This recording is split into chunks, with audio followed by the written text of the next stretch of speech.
Bonsoir à tous, vous allez bien? On m'a dit, il y a des grèves aujourd'hui, qu'est-ce qu'on fait? Ben, qu'est-ce qu'on fait? On se retrouve, non?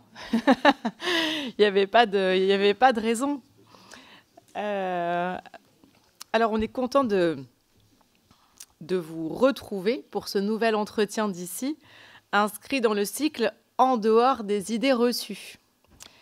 Après un regard sur la psychanalyse à travers la vie et l'œuvre de Carl Gustav Jung au mois de janvier, nous vous proposons ce soir une rencontre sur la psychiatrie en compagnie de Raphaël Gaillard, qui va nous offrir sa vision originale du domaine, en lien plus particulièrement avec la notion de créativité. Raphaël Gaillard, vous êtes normalien et psychiatre. Vous dirigez le pôle hospitalo-universitaire de psychiatrie de l'hôpital Sainte-Anne et de l'Université de Paris. Vos travaux sur la conscience et les processus inconscients ont été publiés dans les plus prestigieuses revues de la neuroscience et de psychiatrie. Vous présidez la fondation Pierre Deniker, qui soutient la recherche sur les troubles psychiques et œuvre pour leur connaissance par le grand public.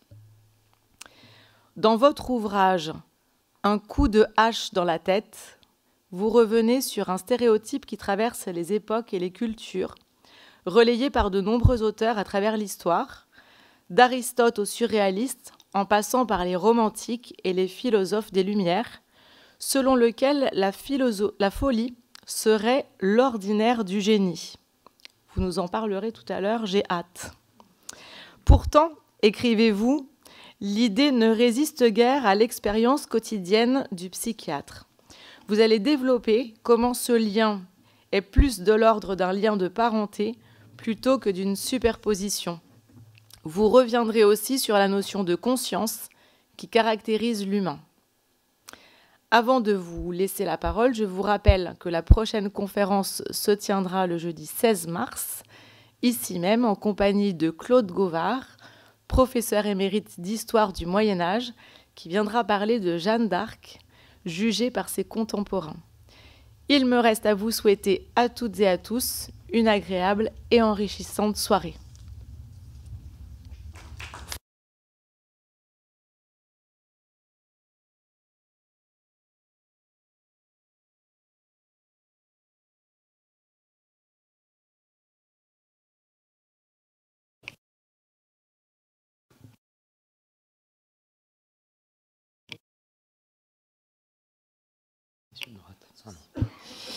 Merci beaucoup pour votre invitation.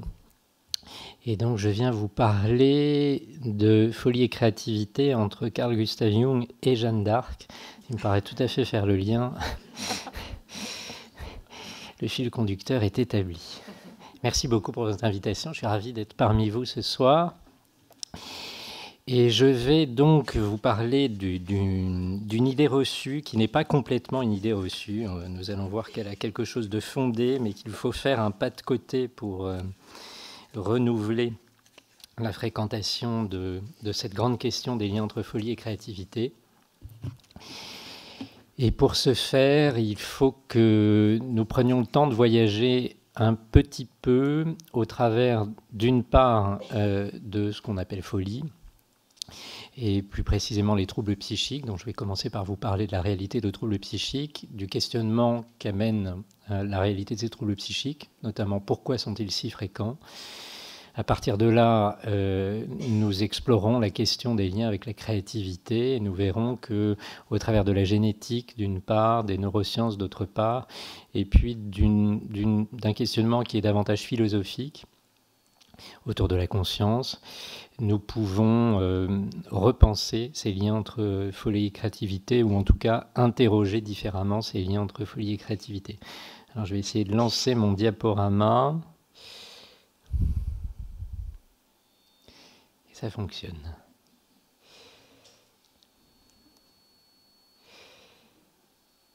Alors, merci pour votre présentation. Donc, pour situer d'où je parle, donc je dirige le pôle universitaire de psychiatrie de l'hôpital Sainte-Anne, qui est un pôle qui comprend à peu près 200 lits, qui reçoit à peu près 12 000 patients par an. Et 12 000 patients par an, c'est beaucoup, et en fait, c'est peu à l'aune de la fréquence des troubles mentaux. Parce que la réalité de mon exercice de psychiatre, c'est d'être confronté au fait que les troubles mentaux ont une incidence très élevée. Et ça, on l'oublie tout le temps, ou on ne le sait pas. La schizophrénie affecte 1% de la population générale, les troubles bipolaires 2%, la dépression c'est 20% sur vie entière. Le suicide dans le monde, c'est 1 million de suicides par an. Donc ces chiffres sont considérables, vraiment considérables. Ça veut dire d'ailleurs qu'il y a dans l'ensemble pas une famille qui ne soit pas directement ou indirectement, par cousinage ou voisinage, concernés par les questions de santé mentale. Et pour autant, on en parle peu parce que ces questions sont encore largement sous un tabou, ou en tout cas faisant l'objet d'un stigma qui ne rend pas la parole facile. Si nous regardons plus précisément ce qu'il en est en France, pour que vous ayez en tête quelques chiffres concernant la psychiatrie française, en France, il y a 2 millions de consultations par an, autour de 400 000 hospitalisations par an. Ça veut dire que 12 millions de Français sont concernés. Et pour ce qui est du coût, j'aime pas beaucoup ces approches macroscopiques, macroéconomiques, mais le point intéressant est le suivant, c'est que sur les 100 et quelques milliards d'euros que coûte la santé mentale, pour l'essentiel, ce ne sont pas des coûts de santé. Vous le voyez ici, sur ces 109 milliards, 13 milliards de coûts sanitaires, 6 milliards de coûts médico-sociaux. Ça veut dire que pour l'essentiel, les coûts sont ce qu'on appelle des coûts indirects. Et c'est quoi les coûts indirects ? Eh bien, c'est des coûts liés, par exemple, à la force de travail, donc typiquement les arrêts de travail, parce que pour l'essentiel, les coûts de la santé mentale ne sont pas des coûts de santé, payer des soins, mais des coûts pour la société. Et ça aussi, ça rend difficile d'en prendre la mesure, parce que ces coûts se répercutent au travers de la société, bien au-delà de la seule question du financement des hôpitaux, qui reste une question majeure. Si on le dit d'une autre façon, sur la part du PIB concerné par les coûts de santé mentale en Europe, alors ça varie selon les pays. C'est des statistiques qui datent un petit peu, puisque ça fait 4 ans maintenant. Vous voyez que ça tourne autour de 4%, ce qui est considérable. Ça veut dire que la santé mentale représente des coûts pour la société majeurs, et ce sont des coûts, encore une fois, qui sont largement des coûts indirects, ça veut dire des coûts qui ne sont pas liés aux soins, ceux qui financent par exemple le pôle dont je suis responsable à l'hôpital Sainte-Anne. Au-delà des coûts, je reviens à la réalité. Prenons l'exemple de la schizophrénie, 1% de la population générale, c'est-à-dire qu'il y a 700 000 Français qui souffrent de schizophrénie. C'est donc extrêmement fréquent. Il y a différentes formes de schizophrénie. La dépression, c'est encore plus flagrant, 20% sur vie entière, c'est-à-dire qu'il y a une personne sur 5 qui, au cours de sa vie, fera un épisode dépressif caractérisé. Un épisode dépressif caractérisé, c'est un épisode qui nécessite une prise en charge, pas forcément spécialisée, pas forcément médicamenteuse, mais qui nécessite une prise en charge. Donc, c'est extrêmement fréquent. Alors évidemment, ça amène à toutes sortes de réflexions, y compris pour les personnes qui sont à cette table, autour des responsabilités politiques qui sont les leurs. Mais au-delà de ces responsabilités politiques, qui ne sont pas les miennes, il y a une réflexion que tout citoyen peut avoir, et que le scientifique, l'universitaire que je suis, doit avoir, qui est celle de l'étonnement. Pourquoi une telle fréquence, pourquoi une telle incidence des maladies mentales? Et c'est ce que nous allons essayer d'explorer aujourd'hui dans notre réflexion. Par moments, je vais devoir emprunter des chemins scientifiques, par moments, certaines diapositives pourront vous effrayer parce qu'elles paraîtront complexes. Dans ces cas-là, écoutez-moi plutôt que vous n'essayerez de lire ces diapositives, parce que j'essaierai de les rendre intelligibles. Il vous faut donc me faire confiance. Alors évidemment, la question de la confiance nécessite encore une fois que vous m'écoutiez bien. J'aime bien faire référence à cette vidéo sur la question de la confiance. Vous savez, c'est un classique du séminaire d'entreprise ou de la confiance retrouvée dans le groupe, sur la solidité du groupe par rapport à l'individu. On demande à l'individu de se laisser faire et de ressentir la solidité du groupe. Et donc il va pouvoir ressentir ce que c'est que de pouvoir reposer sur la solidité du groupe lorsqu'il tombe.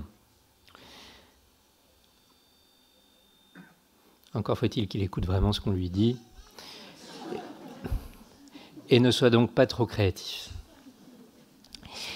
Alors, première hypothèse, il existe, puisque c'est si fréquent, un bénéfice à être atteint d'une maladie mentale.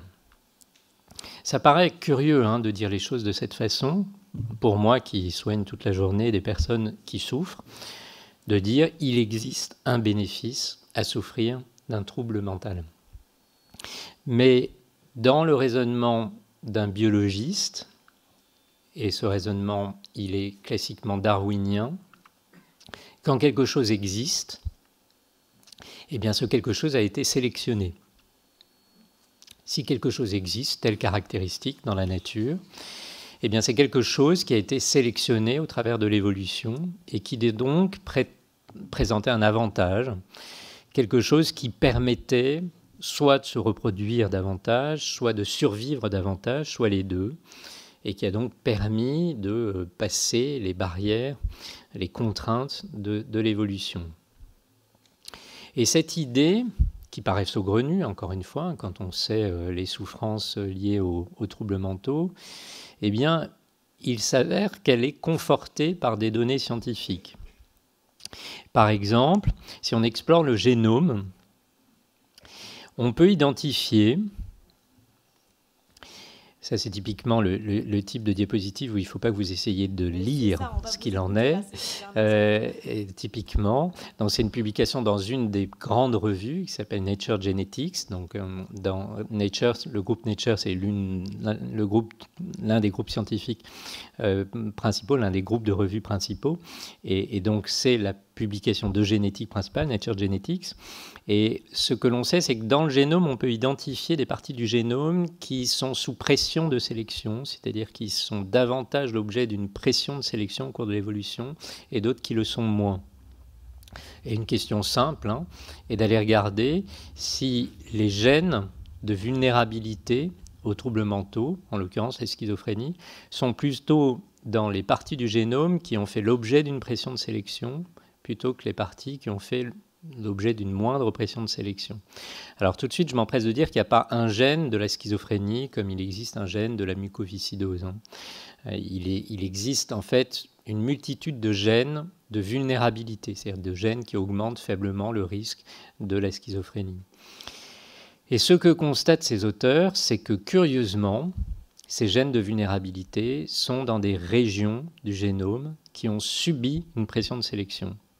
Donc la question du biologiste, la question naïve, darwinienne, elle est tout de suite confortée par un premier examen, simple, en fait assez approfondi, du génome, qui montre que les gènes de vulnérabilité sont dans des régions qui ont subi une pression de sélection au cours de l'évolution, comme si l'évolution les avait portés jusqu'à nous.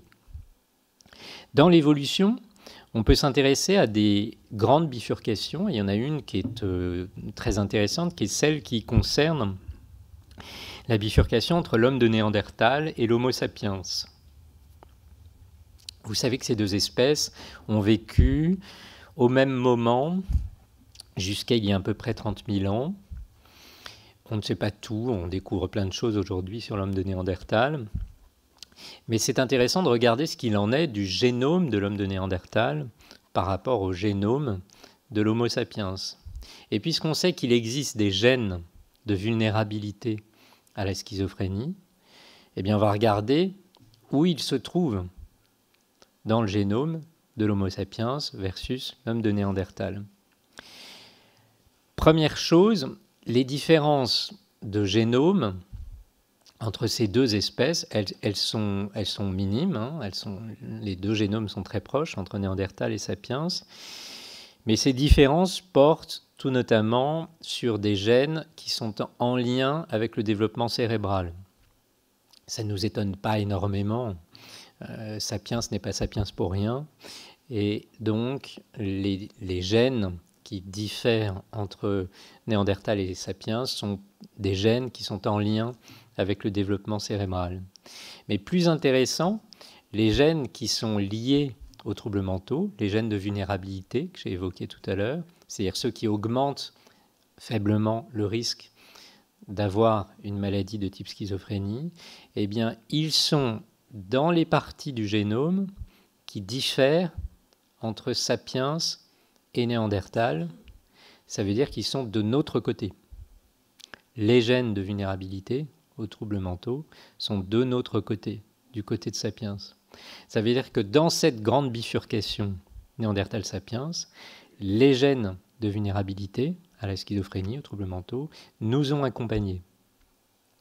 Donc c'est un élément de plus qui conforte cette idée que, eh bien, manifestement, ces maladies nous ont accompagnés dans l'évolution, et on le voit sur cette bifurcation entre Sapiens et Néandertal, ou plutôt entre Néandertal et Sapiens.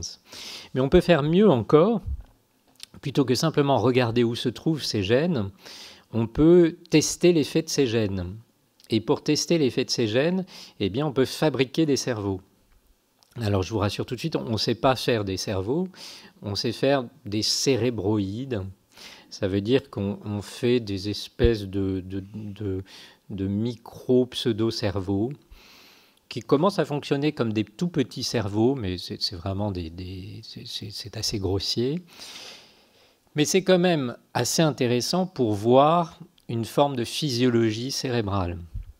C'est en quelque sorte un amas cellulaire qui ressemble à un cerveau, qu'on appelle un cérébroïde, et qu'on peut étudier en laboratoire. On peut fabriquer un cérébroïde, une sorte de cerveau en 3D. Et on va s'intéresser à un gène qui s'appelle NOVA1, NOVA1, qui est un gène qui est quasiment identique entre l'espèce ancestrale, Néandertal, et notre espèce Sapiens. En fait, entre ces deux espèces, le gène ne diffère que d'une lettre. Vous savez que l'ADN, c'est une série de lettres, les 4 lettres de l'ADN, et là, il n'y a qu'une lettre qui diffère entre les deux. Et ce que l'on constate, c'est que ce gène, premièrement, il est associé à un trouble mental qui est l'autisme. Deuxièmement, si dans mon cérébroïde, je réintroduis le gène de l'homme de Néandertal, eh bien, mon cérébroïde fonctionne moins bien que le cérébroïde qui fonctionnait avec le gène du Sapiens. Donc ça, c'est un exemple concret qui vous montre qu'un gène qui est différent, je résume, entre le Néandertal et le Sapiens, eh bien, du côté du Sapiens, il est lié au risque d'autisme, mais il est aussi lié à un meilleur fonctionnement du cérébroïde, on va dire du cerveau. Et donc voilà comment on lie une qualité de bon fonctionnement du cerveau et une vulnérabilité, les troubles du spectre de l'autisme, l'autisme. Donc voilà un exemple concret qui nous montre que quelque chose manifestement nous a suivis dans l'évolution et peut-être est lié au fonctionnement de notre cerveau. Alors à ce stade, on se dit, bon, puisque quelque chose nous a accompagnés dans l'évolution, ça a l'air d'être lié au cerveau, eh bien adoptons l'idée reçue qui fait le titre de cette soirée, folie et créativité se superposent. On pourrait se dire que finalement, ce qui nous a accompagnés dans l'évolution, c'est une capacité à être créatif en même temps que à souffrir de ces troubles mentaux. Et ça, c'est une idée qui traverse l'histoire. D'abord, tout un chacun a vaguement l'intuition que cette idée est fondée. Tout un chacun se dit qu'il y a quelque chose de vrai là-dedans, il faut une forme de folie pour créer, et puis tous ces artistes ont quand même un grain. Et cette espèce de psychologie du sens commun, psychologie populaire, elle est toujours dans nos pensées, ou pas très loin dans nos pensées. Et puis historiquement, elle a traversé l'histoire de l'humanité et elle a marqué des grands temps de l'histoire des pensées, l'histoire des idées. Par exemple, chez les Grecs anciens, autour du concept de mélancolie, chez Aristote, il était considéré que la mélancolie, ce type de tempérament, ce type d'humeur, au sens des humeurs qui circulent dans le corps, les humeurs hippocratiques, est ce qui fait le ferment de la création. Et on prête à Aristote cette phrase « Il n'y a point de génie sans un grain de folie », et vous savez que c'est le développement du problème 30 chez Aristote. Donc chez les Grecs anciens, la mélancolie, c'est quelque chose qui fait la maturation de la pensée, qui permet la maturation de la pensée et qui permet donc d'être capable de fonder une pensée. Autre grand temps de l'histoire des idées, le romantisme. Alors cette fois, ce n'est pas la mélancolie, c'est plutôt l'exacerbation des passions. Dans l'exacerbation des passions, c'est typiquement les souffrances du jeune Werther. Et d'ailleurs, je ne sais pas si vous le savez, mais quand Goethe publie en 1775 les souffrances du jeune Werther, la seule publication des souffrances du jeune Werther est à l'origine de ce qu'on appelle depuis l'effet Werther, c'est-à-dire d'une vague de suicides à la façon de Werther au travers de l'Europe. Et depuis, d'ailleurs, on continue à parler d'effet Werther quand il existe une forme de mimétisme sur le geste suicidaire. Mais au-delà du geste suicidaire, l'idée dans le romantisme, c'est qu'il y a quelque chose de foncièrement créatif dans le déséquilibre.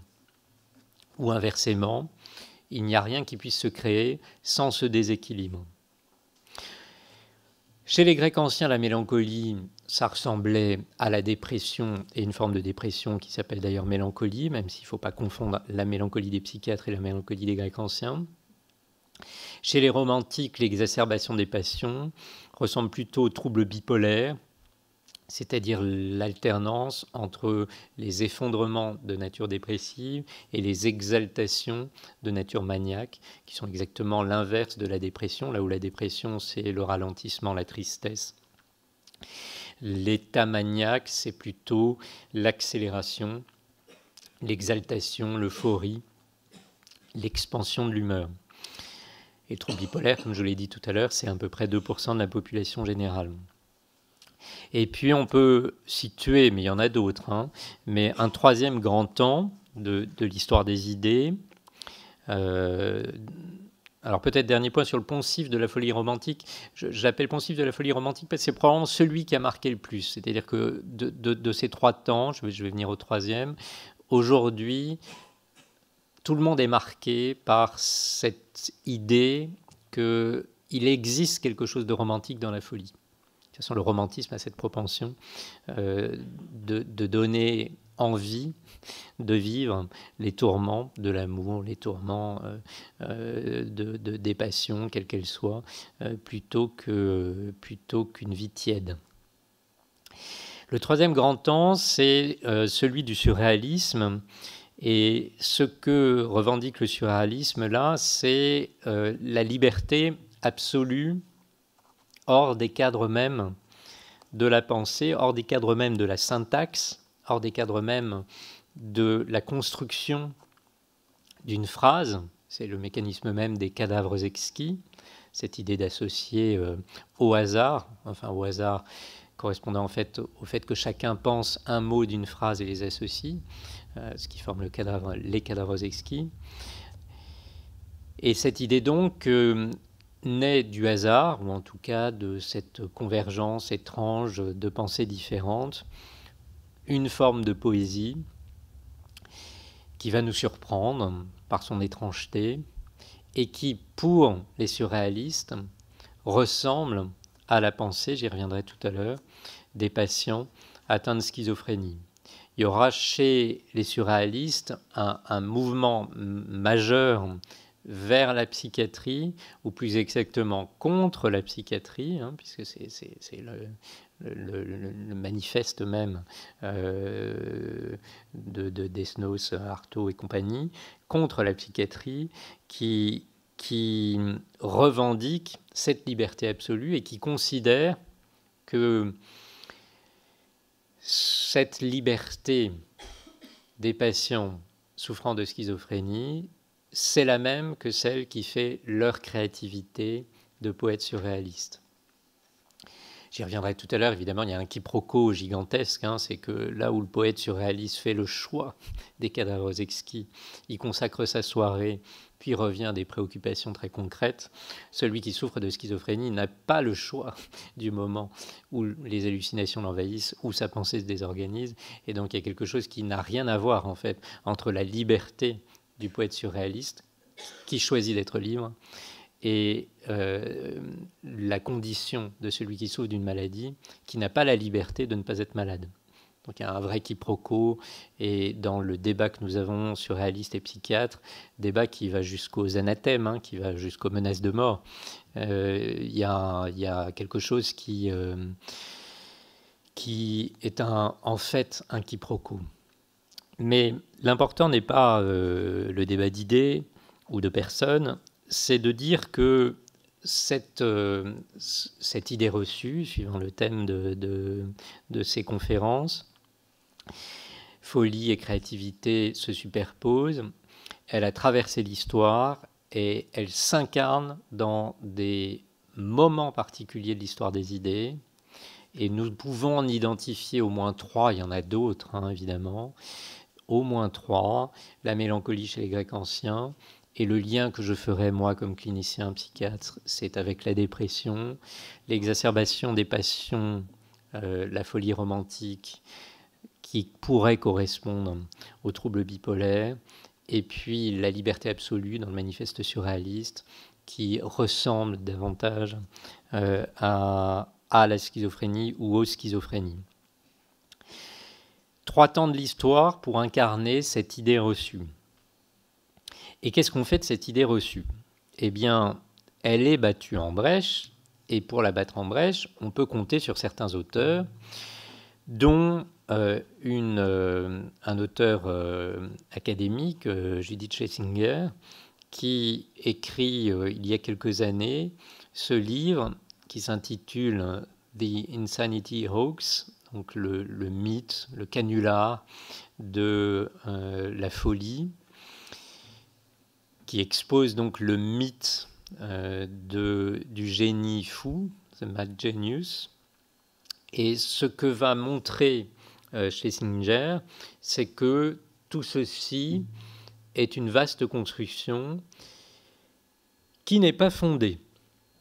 Et notamment, elle va reprendre toute cette littérature qui existe, qui est très abondante, qui consiste notamment à faire ce qu'on appelle de la psychobiographie, c'est-à-dire à reprendre la trajectoire des écrivains, des peintres, des poètes, des musiciens, des compositeurs, pour aller retrouver dans leur biographie des éléments qui témoignent du fait qu'ils souffraient d'un trouble mental.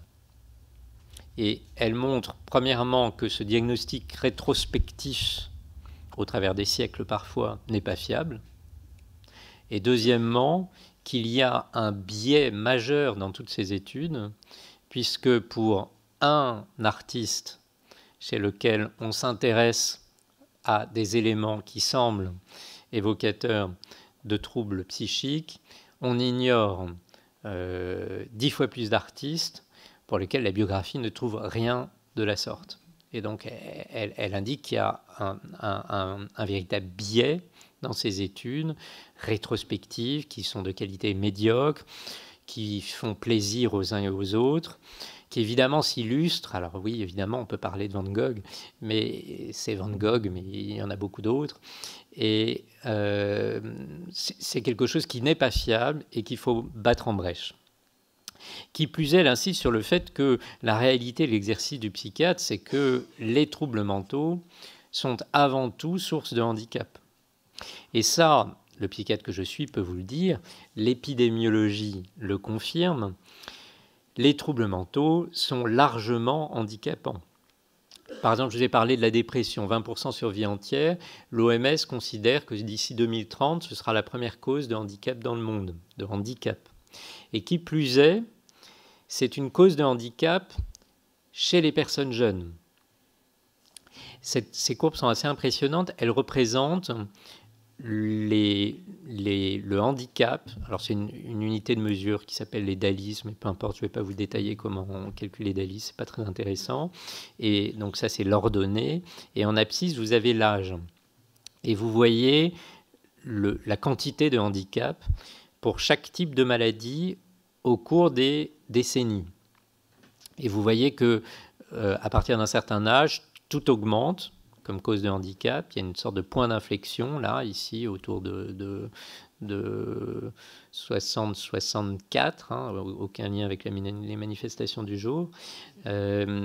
Mais avant ces 64 ans, vous voyez que cette courbe rouge, elle est au-dessus de toutes les autres. Donc cette courbe rouge, elle correspond aux troubles psychiques. Et donc la grande cause de handicap dans ces âges-là, de 15-19 à 65 ans, ce sont les troubles mentaux. Troubles psychiques, troubles mentaux, on pourra en parler tout à l'heure, j'utilise indifféremment les deux termes. C'est la principale cause de handicap avant 50 ans. Donc dire que les troubles psychiques sont à l'origine de la créativité, en fait, l'épidémiologie montre que c'est avant tout source de handicap. Et puisque nous avons tout à l'heure marqué un temps d'arrêt sur le poncif de la folie romantique que nous avions illustré avec le désespéré de Courbet, on peut se dire qu'il serait temps de donner la parole au désespéré de Courbet. Et d'ailleurs, on ne sait pas encore lui donner la parole, parce qu'on aimerait bien qu'il nous dise ce qu'il pense exactement le désespéré de Courbet. Mais l'intelligence artificielle, c'est déjà le faire bouger, lui donner vie. Donc d'ici peu, je pense que le désespéré pourra nous dire ce qu'il pense réellement. Et on n'est pas très loin d'avoir le fond de ses pensées, comme vous le voyez là. Donc, à ce stade, eh bien, nous pourrions considérer qu'il existe un lien entre folie et créativité, mais c'est bien difficile de considérer que c'est un lien de superposition. Alors, dans le livre qui est lié à cette présentation, mais je ne peux pas le faire ce soir, puis je trouve jamais confortable de décrire des patients dans une conférence alors que je le fais plus librement dans ce livre. Au-delà de l'épidémiologie, je décris la trajectoire de patients et j'essaie de rendre compte de la trajectoire des patients et de montrer, y compris chez des patients artistes, combien justement la maladie les entrave plutôt qu'elle n'enrichit leur créativité. Toujours est-il que ce soit la trajectoire des patients que je peux décrire dans ce livre, ou bien ce que je viens de vous dire d'un point de vue plus scientifique, ou en tout cas reposant davantage sur un argumentaire que sur la trajectoire d'individus. Nous avons l'impression qu'il y a bien quelque chose qui lie folie et créativité, mais ça n'est pas un lien de superposition. Il faut chercher autre chose. Et on en est là. On en est là, et à ce stade, nous sommes devant la basilisama, Et nous pouvons nous dire que peut-être nous pourrions réfléchir différemment que par la superposition, et que pour ce faire, nous allons emprunter un concept très intéressant pour les biologistes de l'évolution, ou les philosophes de la biologie de l'évolution, notamment un penseur qui s'appelle Stephen Jay Gould, qui justement s'est inspiré de la Basic-Samar et qui s'est dit, finalement, dans la Basic-Samar, mais c'est valable en fait dans la plupart des édifices, notamment religieux, il existe des sprandelles. Alors la traduction en français c'est écoinçon, mais c'est pas très joli et c'est très peu utilisé. Qu'est-ce qu'un écoinçon ?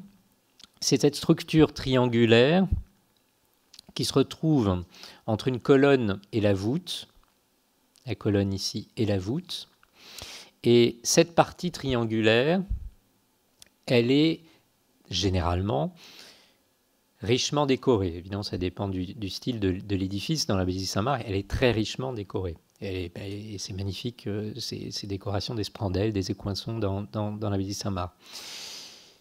Ces décorations sont magnifiques, elles font en partie la beauté de cet édifice, mais ce triangle-là, en fait, il n'a pas de fonction dans l'édifice. C'est-à-dire qu'il y ait des décorations ici ne change rien à la stabilité de l'édifice. Et la réflexion de Levantine et Stephen Jay Gould, c'est de dire que dans l'évolution, il se passe la même chose. Il y a des endroits de notre génome sur lesquels, ou plus exactement, ces endroits sont sélectionnés dans l'évolution parce qu'ils servent à quelque chose. Ce triangle-là, bah oui, vous dites bien que dans la stabilité de l'édifice, il sert à quelque chose. Sa nature physique, et il n'y aurait pas ce serait en creux, ça affaiblirait l'édifice. Mais la décoration qui vient sur ce plein ne sert en rien à la stabilité de l'édifice. Eh bien, la comparaison est la même. Il existe des parties du génome qui sont sélectionnées parce qu'elles sont importantes pour notre fonctionnement, et s'ajoutent sur ces parties du génome des décorations qui permettent d'autre chose. De sorte que nous avons l'impression que ces décorations ont été sélectionnées dans l'évolution. Et en fait, non, ce qui a été sélectionné, c'est le triangle, pas la décoration. Et d'ailleurs, c'est une critique importante de la théorie de l'évolution qui dit que il existe des choses qui existent dans la nature, qu'on retrouve dans la nature, non pas toujours parce qu'elles ont en soi une vertu, mais parce qu'elles sont liées, par le hasard des choses, à des choses qui ont une vertu dans l'évolution. Et c'est un point, donc, il critique une vision trop simpliste de la théorie de l'évolution, qui voudrait voir une sorte de finalité à chaque chose, alors que parfois c'est juste que c'était en même temps que. En même temps que j'avais telle propriété, je récupérais telle autre propriété. Et c'est ce type de réflexion qu'il nous faut emprunter pour comprendre folie et créativité. Alors pour ça, comment on va faire ? Eh bien, on va voyager un peu au nord de Venise, et depuis la Basic-Samar, nous allons vers Stockholm, où nous allons retrouver un psychiatre-chercheur qui n'est pas Keanu Reeves, il a l'air, mais ce n'est pas lui, c'est Simon Kyaga. Et Simon Kyaga a une idée très simple, mais alors vraiment très simple, c'est de regarder ce qu'il en est, d'un point de vue épidémiologique, de ce lien entre folie et créativité. Et pour ça, il bénéficie d'une réalité des pays nordiques. La réalité des pays nordiques, c'est que dans ces pays, on sait tout sur vous. Ici en France, évidemment, on ne supporterait pas une telle chose, mais dans ces pays, on sait votre métier, les résultats de vos études, pour peu que vous ayez fait le service militaire, on a votre QI. Si vous avez été hospitalisé, on sait pourquoi. En fait, c'est vraiment être fiché. Et en fait, ça donne des informations épidémiologiques majeures. Et il va simplement se livrer à une recherche qui est très simple, c'est regarder, puisque j'ai toutes les informations sur les personnes, je vais regarder quelle est la probabilité qu'une personne qui a été suivie pour un trouble psychique exerce un métier créatif. Vraiment une façon triviale de poser la question. Alors c'est un peu trivial parce que qu'est-ce qu'un métier créatif? Est-ce que c'est vraiment une distinction fondée? On va considérer que c'est une approximation, que c'est un peu grossier, mais ce n'est pas complètement aberrant de dire qu'il y a des métiers qui semblent plus créatifs que d'autres. Et donc il va faire cette étude, et ce qu'il va montrer chez 300 000 Suédois, puis chez un peu plus d'1 million de Suédois, c'est que la probabilité d'exercer un métier créatif, je vais vous montrer, mais écoutez-moi, elle est plus élevée chez les apparentés, c'est-à-dire les parents, les enfants, les frères et sœurs d'une personne suivie pour un trouble psychique, que chez cette personne. Je prends l'exemple de la schizophrénie. Donc on est là sur la schizophrénie. Quand on est du côté gauche de cette barre, la barre c'est à peu près la probabilité, enfin c'est la probabilité moyenne d'exercer un métier créatif dans la population. Quand on est du côté gauche, on est en dessous. Quand on est du côté droit, on est au-dessus. Vous voyez que pour les patients, ce qu'on appelle les probandes, c'est les patients eux-mêmes, la probabilité d'exercer un métier créatif, elle est en dessous de la probabilité dans la population générale d'exercer un métier créatif. Probablement cette distinction, elle est liée au handicap. C'est-à-dire que la probabilité d'exercer un métier est en fait plus faible, et donc vous avez quelque chose qui entrave ici. Mais ce qui est très frappant, c'est qu'elle est beaucoup plus élevée chez les parents. Là, pour le coup, ces barres-là, c'est ce qu'on appelle des barres de dispersion statistique. C'est ce qui permet de calculer la significativité dans un test. Donc, c'est extrêmement significatif quand on est aussi loin. Eh bien, c'est extrêmement significatif chez les parents. Et alors, si on prend un autre exemple, on va prendre le trouble bipolaire. Chez les patients bipolaires, vous avez une petite augmentation de la probabilité d'exercer un métier créatif par rapport à la population générale, mais toujours de la même façon, la probabilité est plus élevée chez les parents, chez les enfants ou chez les frères et sœurs. Donc, voilà une approche très simple qui consiste juste à dire je vais juste regarder les métiers créatifs, les métiers pas créatifs, et puis je vais comparer par rapport à la population générale, les patients, leurs parents, etc. Et alors, vous avez remarqué, d'ailleurs, c'est intéressant, la probabilité la plus élevée, c'est les parents d'une personne souffrant. Parce qu'on aurait pu penser, première hypothèse qu'on pourrait formuler, c'est que autour d'une personne souffrant d'un trouble psychique, ça induit toutes sortes de modifications dans la famille, et puis ça induit toutes sortes de modifications dans la famille, ça crée une autre atmosphère, cette atmosphère serait propice à la créativité, donc à s'orienter vers un métier créatif. Mais si l'effet le plus fort, c'est sur les parents d'une personne souffrant d'un trouble psychique, c'est peu probable que ce soit une explication de ce type culturaliste. C'est très peu probable. Ça serait un effet inverse. C'est-à-dire qu'on s'attend plutôt, dans ce cas-là, à ce que l'effet soit plus fort sur les enfants d'une personne souffrant d'un trouble psychique que chez les parents d'une personne souffrant d'un trouble psychique. Donc c'est intéressant, cette distinction par rapport à l'hypothèse culturaliste. Mais pour aller plus loin que cette seule différence, on va monter plus au nord encore, avec une autre diapositive illisible, et on va aller en Islande. Alors en Islande, l'Islande c'est encore pire que les Suédois, parce que les Islandais, ils ont même le génome de leurs habitants. Alors pas tous, mais à peu près, un peu plus de 100 000 Islandais dont on a vraiment le génome. Ce qui donne d'ailleurs des publications majeures de génétique, puisque ça permet, non seulement on sait tout ce qu'ils font dans la vie, mais en plus, on a leur génome. Et je vous ai dit tout à l'heure qu'il n'y avait pas de gènes de la schizophrénie, qu'il y avait des gènes de vulnérabilité. Et ces gènes de vulnérabilité, ils permettent de calculer ce qu'on appelle un score de vulnérabilité. Écoutez-moi, pour le comprendre, je vais le simplifier, c'est assez simple. Imaginez que c'est comme les variants du Covid. Imaginons que le variant A1 du gène A augmente de 2% le risque d'avoir une schizophrénie, et que le variant B2 du gène B augmente de 4%.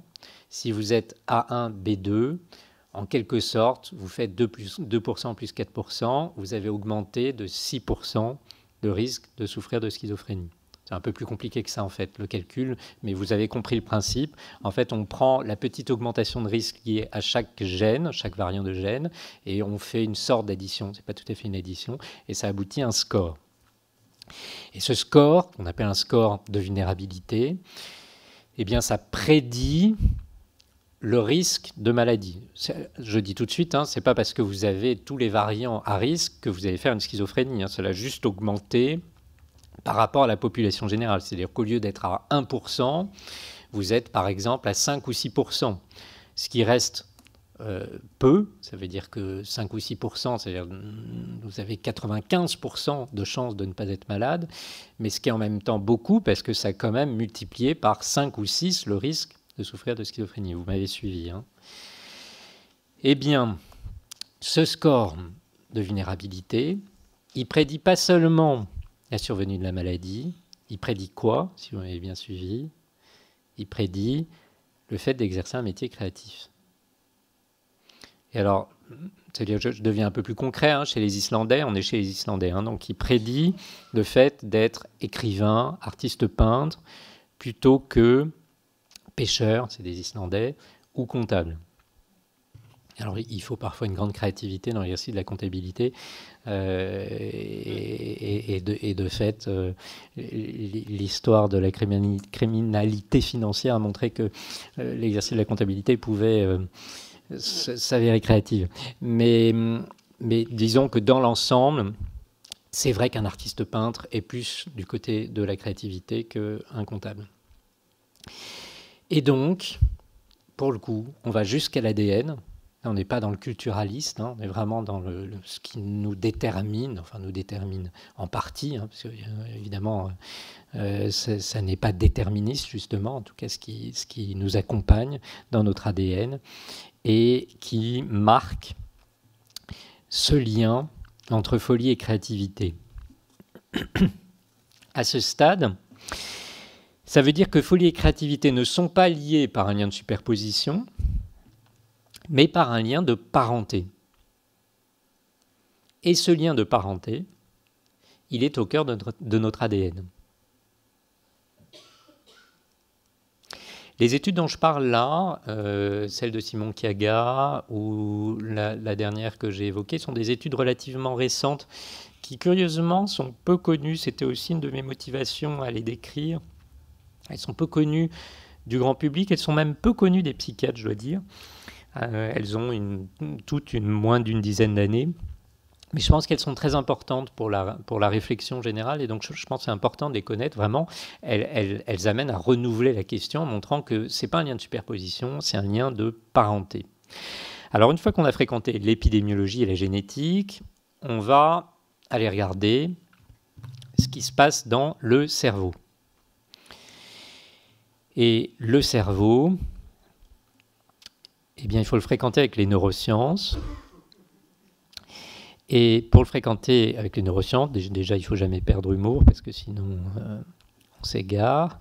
Et il faut savoir que l'objectif n'est pas que les neurosciences nous donnent les réponses, mais plutôt qu'elles reposent les questions. Que nous montrent les neurosciences? Alors d'abord, les neurosciences sous l'angle de la génétique nous disent déjà des choses.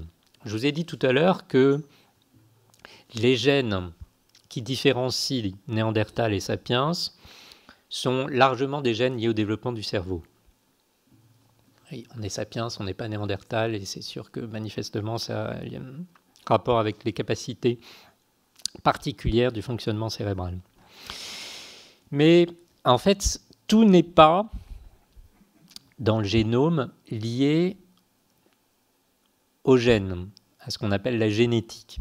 Il existe des choses qui sont apposées sur le génome, qu'on appelle l'épigénétique, et qui font varier la façon dont on peut lire le génome.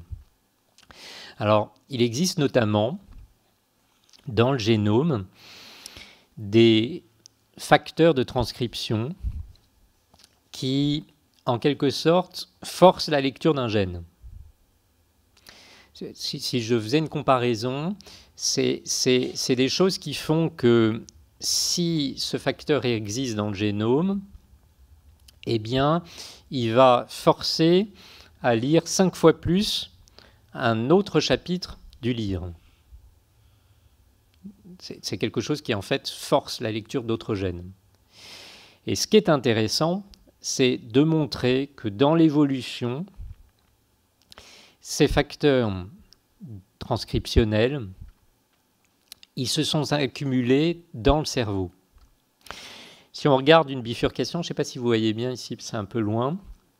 Là, vous voyez une série de grands singes, un petit grand. Là, vous voyez un grand singe ici. Et donc, dans cette bifurcation, donc un peu plus extrême que Sapiens et Néandertal, on va s'intéresser, entre les deux, à ces facteurs de transcription qui favorisent la lecture d'autres gènes dans le cerveau. Et en fait, on s'aperçoit qu'en passant dans ces différentes bifurcations, B0, B1, B2, B3, B4, donc le macaque, l'orang-outan, le gorille, le chimpanzé, l'humain, ben en fait, on voit ces facteurs qui s'accumulent et la différence qui est de plus en plus importante dans le système nerveux. Ça veut dire que non seulement il y a des différences de gènes du côté du cerveau, mais en plus que ces gènes du côté du cerveau, ils sont beaucoup plus lus chez le sapiens et ce grand singe que vous avez vu, vous ne voyez pas très bien en haut de cette diapositive. Oui, mais ces facteurs de transcription, ils sont aussi liés à plein de maladies. Ils sont liés par exemple à la maladie de Parkinson ou à la maladie d'Alzheimer. Et en fait, on a l'impression que pour le développement de notre cerveau, on a forcé la machine cérébrale à fonctionner à son régime maximal et que, semble-t-il, ce soit associé à davantage de maladies. Alors c'est lié aussi au fait que notre cerveau fonctionne beaucoup mieux chez Albert Einstein que chez un chimpanzé.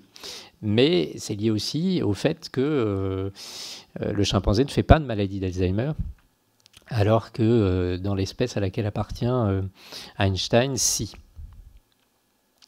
Autrement dit, l'évolution a poussé le fonctionnement, a forcé le fonctionnement de notre cerveau, mais peut-être aussi qu'en forçant le fonctionnement de notre cerveau, elle a fragilisé le fonctionnement du cerveau. Ça, c'est les informations génétiques. On va aller regarder directement dans le cerveau ce qui se passe, et pour ça, on va regarder comment le cerveau code l'information.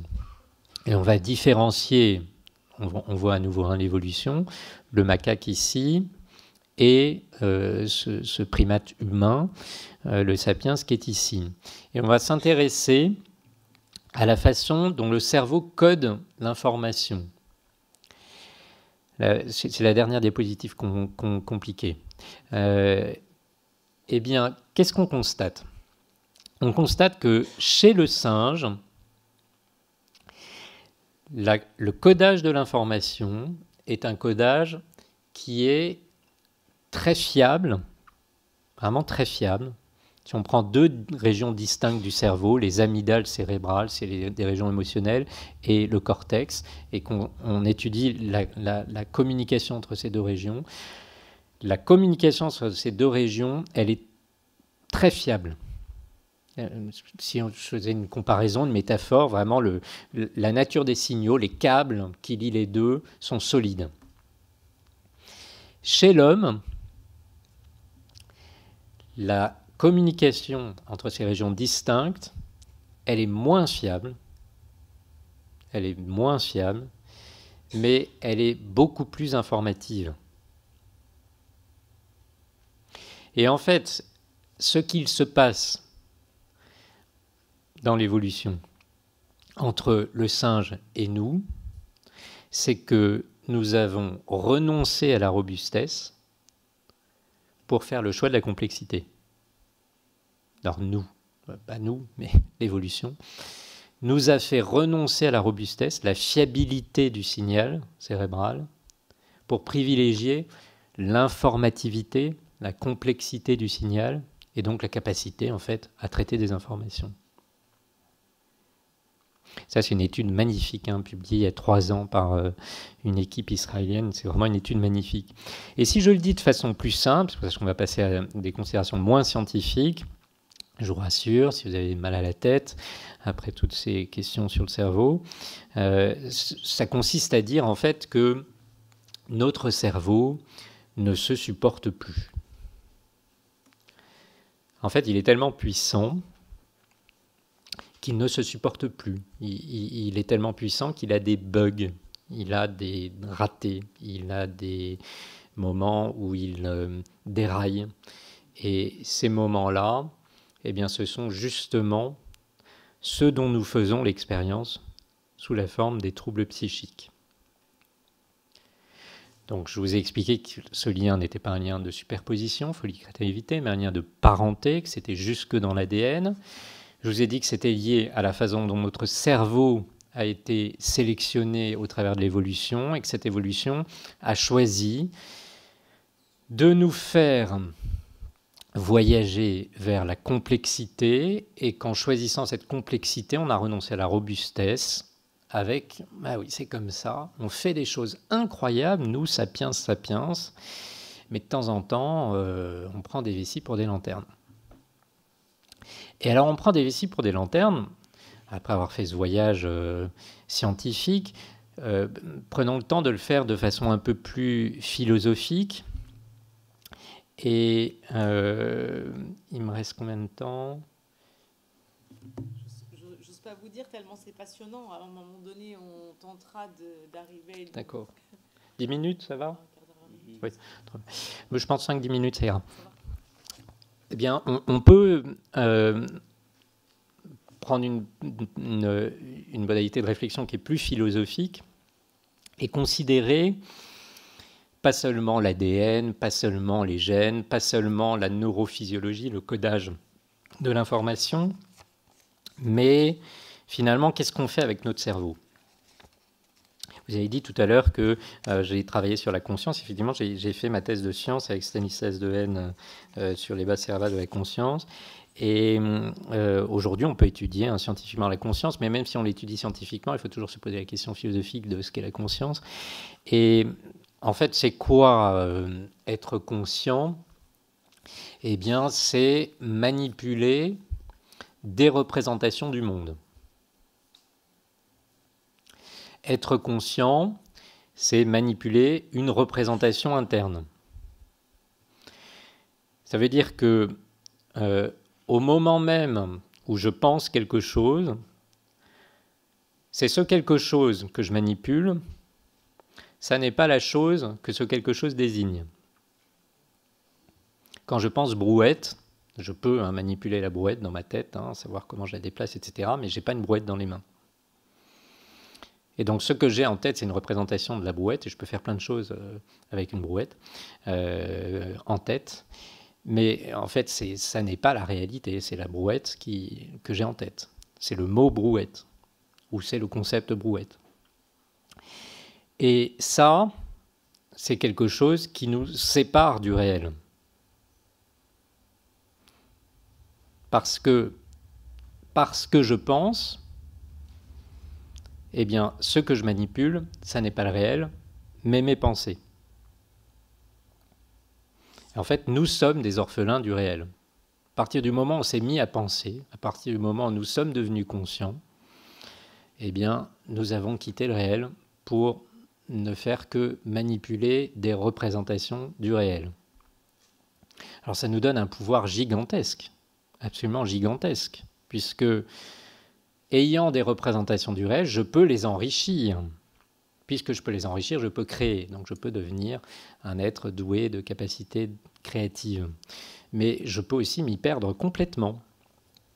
Je peux, comme je l'ai dit tout à l'heure, prendre des vessies pour des lanternes. Je peux, à force de ne manipuler que des représentations du monde, m'égarer, me décaler de ce que pensent les autres, puisque finalement ce ne sont que mes pensées, ce ne sont que ces pensées. En fait, les êtres humains sont des orphelins du réel. Ils ont quitté une forme de paradis qui était celui d'une sorte de communion directe avec la réalité. C'est peut-être ça d'ailleurs la chute du paradis, à partir du moment où on s'est mis à penser. Ça, on peut le dire tel que je le dis là, dans des termes qu'on va considérer comme philosophiques, mais on peut aussi demander à des artistes, puisqu'il est question de créativité, de le représenter. Et certains artistes ont un talent pour représenter les choses. Et prenons l'exemple de ce tableau qui dit tout en une représentation, ce tableau de Magritte, qui s'intitule d'ailleurs « La trahison des images », et qui dit « Ceci n'est pas une pipe ». Si par hasard il existe parmi vous un fumeur de pipe, ce qui n'arrive plus tellement, il aura probablement eu ce que les édictologues appellent un craving, c'est-à-dire l'envie de fumer une pipe, ce qui veut dire que c'est assez concret pour qu'il ait envie de fumer une pipe parce qu'il a vu une pipe. Mais ceci n'est pas une pipe. Mais c'est une pipe, mais ce n'est pas une pipe. Et donc ce que représente Magritte en un tableau, c'est parfaitement clair. Le titre est important, hein, le cartel nous dit quelque chose à suivre, c'est que ça n'est pas une pipe, mais c'est une pipe. C'est une pipe, mais ce n'est pas une pipe. C'est une pipe, mais je ne peux pas la fumer. Il représente exactement ce que je vous ai dit. C'est une représentation et nous n'avons que les représentations avec nous et pas la chose elle-même. Et donc sur une seule toile, il fait le tour de force de dire mieux que je vais essayer de le dire en quelques minutes, là à l'instant, mon propos, à savoir le fait que nous manipulons des représentations des choses et non les choses elles-mêmes. Et ça, évidemment, ça signifie que nous allons d'illusion en illusion. Et ça doit vous faire penser, pour ceux qui non seulement ont fumé la pipe, mais se souviennent de leur cours de philosophie, à l'allégorie de la caverne, et à cette idée que finalement nous ne faisons qu'observer les ombres au fond de la caverne de la réalité, qui peuvent correspondre étrangement à une forme humaine ici, alors que c'est un amas, un tas de ferraille, dont la projection dessine cette jeune femme. Autre tableau de Magritte, et il a le culot de l'appeler la condition humaine. En fait, il y a toute une série de tableaux qui s'appelle la condition humaine, mais qui est absolument magnifique, qui est vraiment une représentation de l'allégorie de la caverne. Vous reconnaissez hein, la caverne, le feu qui fait donc l'ombre, et donc le fait que, enchaînés, nous ne voyons que l'ombre des choses en pensant que c'est la réalité. Vous vous souvenez, dans l'allégorie de la caverne, les hommes sont enchaînés et ce qu'ils voient du monde, c'est uniquement les ombres portées sur la paroi de la caverne, et ils pensent que c'est ça la réalité, puisqu'ils n'ont pas vu la réalité. De même que ce qu'ils entendent, ce ne sont que les échos que peut donner la paroi de la caverne et pas la réalité. Et puis l'un d'eux va se libérer de ses chaînes, et bien qu'aveuglé par la lumière, il va aller vers la lumière, et il va découvrir une autre réalité. Puis quand il va revenir, il va essayer d'expliquer à ses camarades enchaînés ce qu'est en fait la réalité. Et évidemment, ils ne vont pas le croire, puisque la réalité, c'est ce qu'ils voient. Encore une fois, chacun voit que ce qu'il voit. Et évidemment, dans l'allégorie de la caverne, c'est un raisonnement récurrent, c'est-à-dire qu'il n'y a pas de révélation définitive de la réalité. Hein. C'est-à-dire que celui qui s'est libéré de ses chaînes n'a vu qu'une autre modalité de représentation de la réalité en allant vers la lumière. Il n'a pas vu la réalité. Il a vu d'autres modalités de représentation, et c'est donc récurrent. En fait, on n'accède pas à la réalité. Et lui, Magritte le représente encore mieux en disant que le travail de l'art est de représenter le fait que l'art est à la fois ce qui nous masque la réalité et ce qui nous donne accès à la réalité. Vous voyez cette trouvaille qu'il rajoute, hein, il est vraiment très fort à l'allégorie, il rajoute le fait que ce tableau est ce qui nous masque ce château en même temps que c'est la représentation de ce château. Donc il nous montre que la représentation dans la représentation, c'est à la fois ce qui nous cache le réel, mais ce qui nous donne accès au réel. Alors comment on fait ça en fait ? Je vous ai dit que c'est peut-être ça la chute du paradis, mais à l'échelle d'un petit être humain, c'est quelque chose qu'on doit traverser quand on se développe. On doit apprendre, en fait, à manipuler des représentations du monde. Et en apprenant à manipuler des représentations du monde, eh bien, on apprend à inhiber des choses. On se dit souvent qu'apprendre, c'est assimiler des choses en plus. Mais apprendre, ça peut être inhiber des choses. Et ce que vous voyez là, c'est un grand psychologue de ce qu'on appelle la psychologie génétique, mais pas au sens de la génétique ADN, mais du développement, Jean Piaget, qui montrait en fait qu'une bonne partie de l'éducation consiste à apprendre à inhiber des choses. Et par exemple, je vais vous donner un exemple, pour un petit enfant, quand c'est grand, c'est une grande quantité. Et il va mettre du temps à comprendre qu'un billet de 100 € peut être plus petit qu'un billet de 5 €. Il se trouve que ce n'est pas le cas, mais c'est quand même plus grand. C'est-à-dire que ce n'est pas la taille qui est importante, c'est le concept. C'est l'abstraction 100 versus 5. Et ce n'est pas facile de passer par cette abstraction. Et au travers de notre développement, quand on apprend cette abstraction, on va jusqu'à en oublier le réel lui-même. Alors c'est un peu abstrait, je vais l'illustrer avec une vidéo d'une de mes filles qui m'avait... Alors on dit toujours des psychiatres qui font des choses bizarres, j'avoue avoir expérimenté sur mes filles. Et donc à un moment, j'avais été frappé par le fait que le concept de chaise était né dans l'esprit d'une de mes filles. Et puisque le concept de chaise était né dans l'esprit de ma deuxième fille, eh bien, toute chaise était bonne pour s'asseoir. Une chaise, c'est donc 4 pieds, un dossier, et c'est quelque chose sur lequel on s'assied. Initialement, il y a quelque chose de physique. Une chaise, c'est quelque chose sur lequel on va se mettre, etc. Une sorte de représentation. À un moment, c'est un concept. La chaise, c'est quoi une chaise? Puisque c'est un concept, eh bien, ça sert toujours à s'asseoir. Et donc, même si ça n'a pas une taille qui est compatible avec le fait de s'asseoir, on doit pouvoir s'asseoir dessus, puisque j'apprends que c'est un concept. Et donc, vous voyez ce moment où un enfant, eh bien, s'arrache à la réalité au point d'agir en dépit de la réalité. Illustration. Voilà une chaise. Voilà ma fille.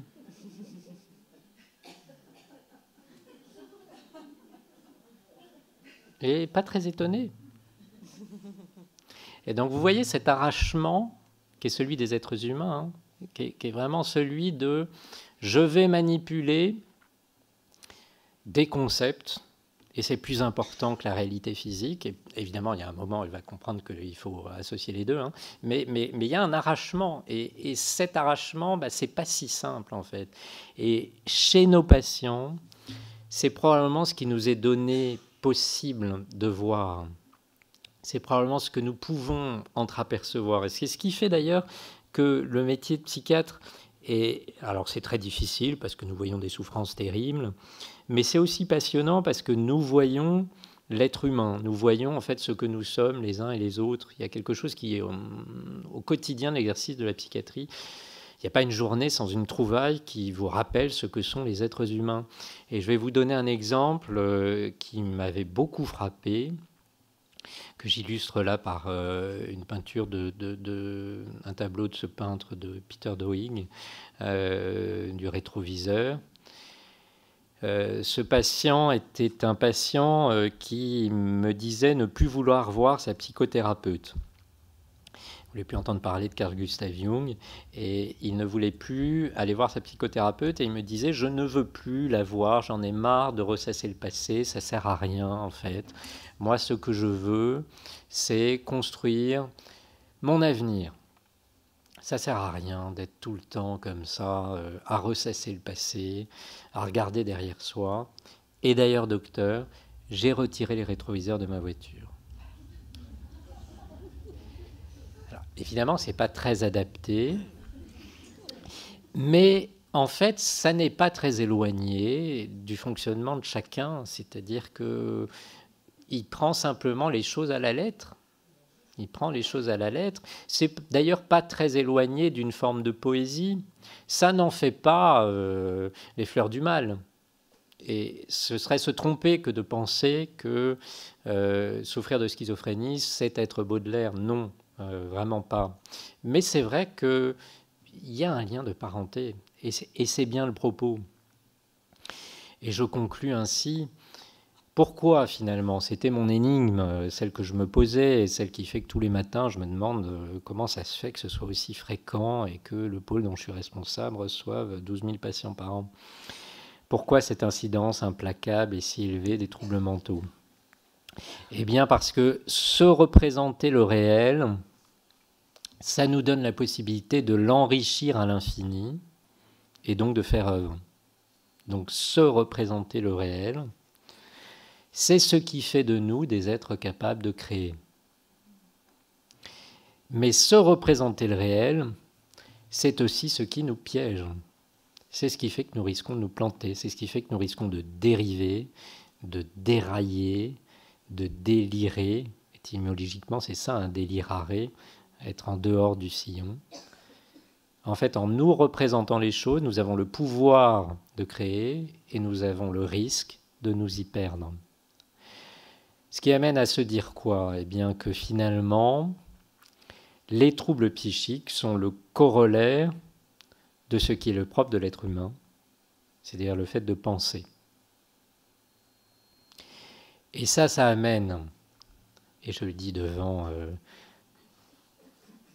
des représentants de la mairie, ça amène à une question politique en fait, ça amène une question éthique et politique.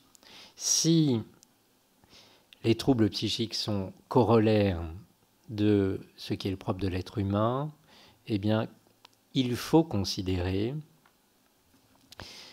les troubles psychiques ou les troubles mentaux comme le prix à payer pour ce qui fait de nous collectivement des êtres humains.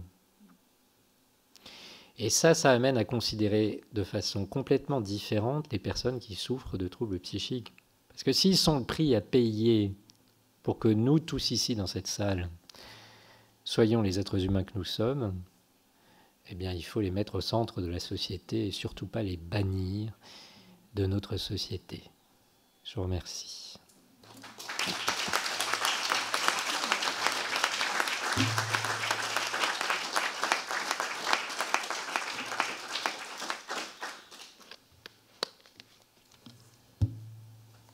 Je me remets de votre conclusion qui est assez incroyable et pourtant si évidente quand vous l'exprimez. Merci beaucoup pour cet exposé, pour cet enchaînement du scientifique jusqu'à la pensée. Est-ce que certains d'entre vous ont des questions peut-être? Ou est-ce que vous êtes comme moi?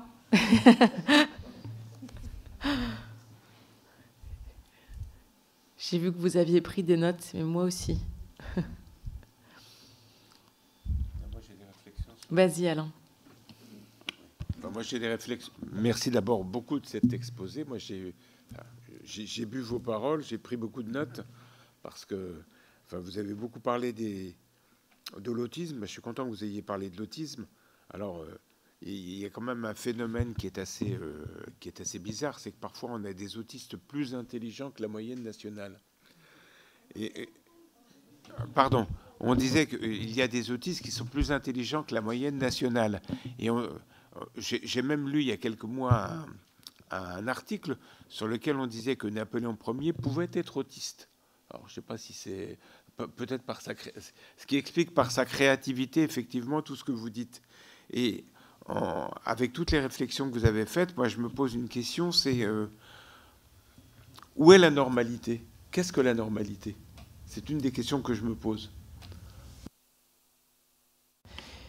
Alors, merci de poser cette question parce que souvent j'ai évoqué les querelles entre les surréalistes et les psychiatres et souvent elles portent sur cette question, hein, sur la normalité, et souvent le grand procès d'intention qui est fait par les surréalistes aux psychiatres, c'est celui d'être normatif, c'est-à-dire de vouloir réduire à la norme toute la population, tout le monde, tous pareils, de brider en fait la créativité. Et vraiment, ça n'est pas du tout la vocation de la psychiatrie.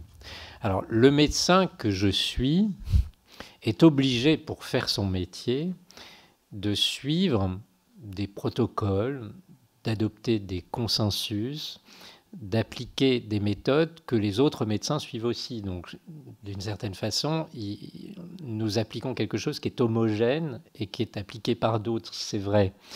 Parce que quand vous allez voir un psychiatre, vous n'allez pas voir un marabout, vous allez voir quelqu'un qui dira à peu près la même chose qu'un autre psychiatre. Enfin, on l'espère. On l'espère. Et bien, même si nous essayons de standardiser, de faire les choses de façon similaire, ça ne veut pas dire que nous considérons qu'il y a une norme. Pas du tout. Et d'ailleurs, le critère principal pour diagnostiquer un trouble mental, ça n'est jamais tel ou tel symptôme, c'est est-ce que c'est à l'origine d'une souffrance significative.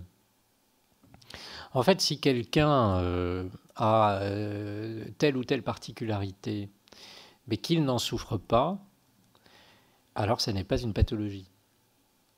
Et donc, nous n'avons pas vocation à dire voilà ce qui est normal et voilà ce qui n'est pas normal. Nous avons juste la vocation des médecins que nous sommes, celui de soulager les personnes qui souffrent. Et pas du tout de réduire à la norme. Donc c'est une vraie confusion des surréalistes que de penser que nous voulons normaliser. Et pour ce qui est, j'avais pas le temps, c'est déjà un peu long, et puis encore une fois, je suis toujours un peu gêné de décrire, en tout cas l'oral comme ça me fait toujours le sentiment, même si évidemment quand j'écris c'est complètement anonymisé, mais en le disant ça me trouble un peu. Je décris dans mon livre des trajectoires de patients artistes et souffrant de troubles psychiques, et ce que je décris dans la trajectoire, c'est la façon dont les soins leur permettent d'être créatifs, pas du tout dans ça les bride. Et c'est important d'ailleurs d'entendre les artistes eux-mêmes en parler, parce qu'ils le disent bien. Je pense à un peintre dont nous avons eu, elle est finie, je pense, une très belle rétrospective à Pompidou récemment, qui est Gérard Garouste. Il le dit très bien, Garouste, il le dit dans l'Intranquille, qu'il ne supporte pas le poncif de la folie romantique. Il décrit ses soins, donc je ne viole en rien le secret professionnel. Il décrit très bien que lorsqu'il est dans une phase aiguë de sa maladie, eh bien, ce qu'il fait n'est pas bon. Ce qu'il fait n'est pas bon. Et que, il le dit, si Van Gogh avait été soigné, comme il dit l'être, Van Gogh aurait beaucoup plus produit qu'il n'a produit. Et j'essaye d'illustrer, au travers de la trajectoire de plusieurs personnes, que les soins ne font pas converger vers la norme, être tous pareils, pour reprendre les métiers, être tous comptables, mais juste visent à ne plus souffrir comme souffre une personne atteinte d'un trouble psychique. Donc le but du psychiatre, ça n'est pas la norme, et finalement je ne sais pas exactement ce qu'est la norme, ou je pourrais dire statistiquement ce qu'est une norme, mais c'est de soulager des personnes qui souffrent.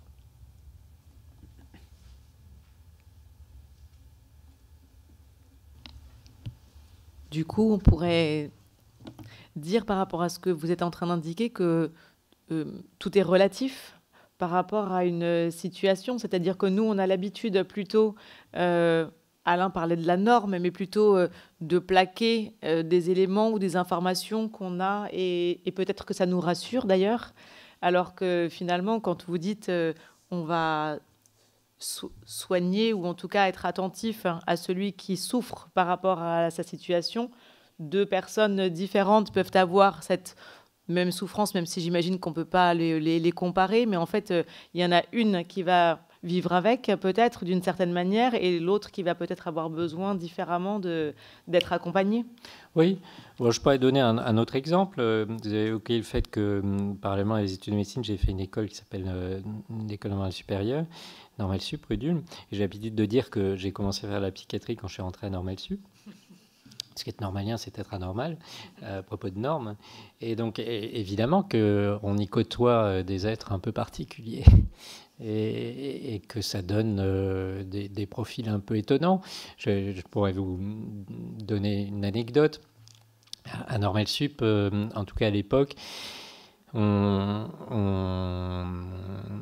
mangeait dans ce qu'on appelle le pot, enfin une sorte de réfectoire, et donc avant de s'installer, on se servait, donc on prend des plateaux, des couverts, et j'y allais le soir, je vivais sur place, avec 3 autres personnes que j'avais retrouvées, et d'un naturel généreux et organisateur, je me mets en tête de prendre les couverts pour tout le monde. Et donc je prends un couteau, une fourchette, un couteau, une fourchette, un couteau, une fourchette, un couteau, une fourchette. Et mon voisin de derrière me dit « Ton algorithme de saisie des couverts n'est pas optimal. » Et c'était vrai. C'est vrai. Il eût fallu que je prenne tous les couteaux, puis toutes les fourchettes, plutôt que faire des allers-retours, ce qui était tout à fait bête. C'est vrai, c'était en tout cas pas optimal. Donc oui, et ce voisin en question, qui était mathématicien, est-ce qu'il est anormal? Il était normalien, c'est sûr. Est-ce qu'il aurait fallu le soigner de quelque chose? À ma connaissance, non. Et donc, je crois qu'il faut effectivement se garder de vouloir formater. Je pense même que l'avenir montrera qu'il faut de moins en moins formater. Parce qu'en fait, les choses formatées, il semble, alors ce n'est pas le sujet de cette conférence ce soir, c'est plutôt le sujet de choses sur lesquelles je travaille en ce moment, faire des choses que tout le monde peut faire, selon toute vraisemblance, l'intelligence artificielle le fera très très bien, mais vraiment très très bien, et très très vite, d'ici très très peu de temps. Et donc faire à peu près la même chose que tout le monde, c'est quelque chose qui sera accessible à tous très vite.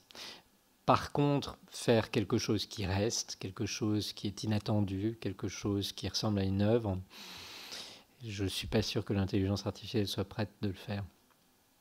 Et donc l'enjeu va être plutôt de savoir cultiver des talents spécifiques, la créativité.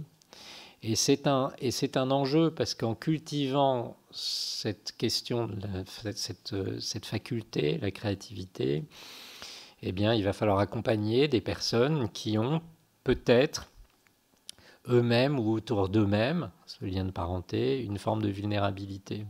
Et donc il va y avoir un vrai enjeu d'accompagnement dans notre société. Mais le but, ça ne sera pas de faire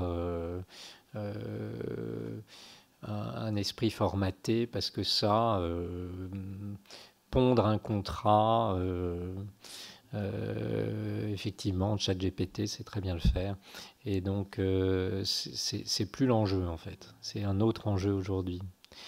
Donc non seulement nous ne voulons pas réduire à la norme en psychiatrie, mais je pense que nous avons un métier qui sera essentiel à l'avenir, qui est celui de l'accompagnement de ces profils qui diffèrent un peu et qui, eux, vont mettre beaucoup de temps, si toutefois c'est possible un jour qu'ils soient égalés par l'intelligence artificielle.